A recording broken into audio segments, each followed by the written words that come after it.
मस्जिद में इमाम साहब गए रहने के लिए, क्या मुसाफिर आदमी थे, सफर कर रहे थे। जोहर का वक्त हो गया, जोहर का वक्त हो गया, कानों से आवाज, अजान की आवाज टकराई, अल्लाहु अकबर अल्लाहु अकबर।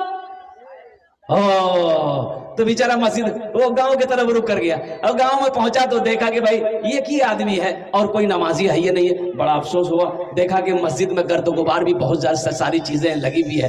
तो पूछा कि भाई और लोग नमाजी? तो बोला कि भाई हम भी मुसाफिर आदमी हैं, अभी जोहर का टाइम था, हम इधर से गुजर रहे थे तो सोचे कि थोड़ा सा नमाज पढ़ लें। तो आए, यहाँ कोई नहीं था, तो मस्जिद में झाड़ू दिए हैं, हम अजान दिए हैं, आपका घर? बोला हम भी मुसाफिर आदमी हैं।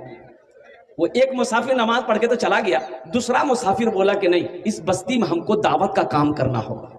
एक सरदार जी हमारे बस्ती के, उसको नमाज सिखा दीजिए, उसको नमाज सिखा दीजिए, अगर वो पूरे बस्ती वाला को नमाज सिखा देगा। बोला बहुत अच्छा।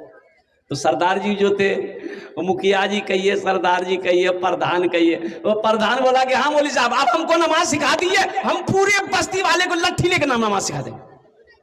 बोला ठीक है, कब से सीखिएगा? बोला कल से सुबह आ जाइए मेरे घर पर, हम नमाज सीखने के लिए तैयार रहेंगे। गांव देहात का आदमी नहा धो करके एकदम फ्रेश होके अंगन उंगन दरवाजा नीप पोत करके एकदम बराबर कर दिया। इमाम साहब आए, इमाम साहब ने कहा कि देखो भाई ये कायदा है, तुमको हम पढ़ाएंगे, हम जैसे बोलेंगे वैसे बोलना। बोला बहुत अच्छा, बोलिए।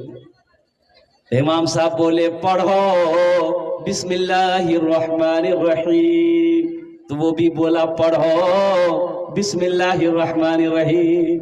इमाम साहब ने बोला कि देखो बदतमीजी मत करो, तो भी कहता देखो बदतमीजी मत करो। इमाम साहब ने कहा कि देखो हम तुमको पहले ही समझा दिए थे, तो भी बोलता है देखो हम तुमको पहले ही समझा दिए थे।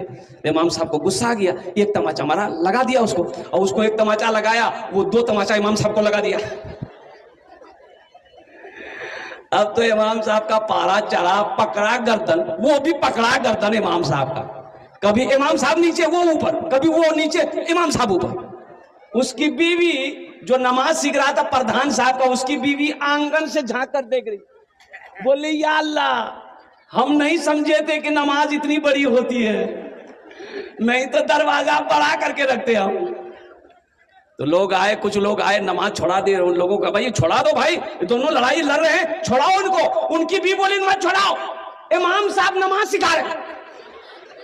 बोले अल्लाह की बंदी नमाज नीचे लड़ाई हो जाए, छोड़ा दोनों के, छोड़ा दोनों को छोड़ाया। तो जो नमाज सीख रहा था प्रधान साहब, वो बोला कि हजरत आप हमको पहले नहीं बताए कि नमाज इतनी बड़ी होती है, हमने लुंगी पहन के नहीं आती, हम लंगोटा पहन के आते।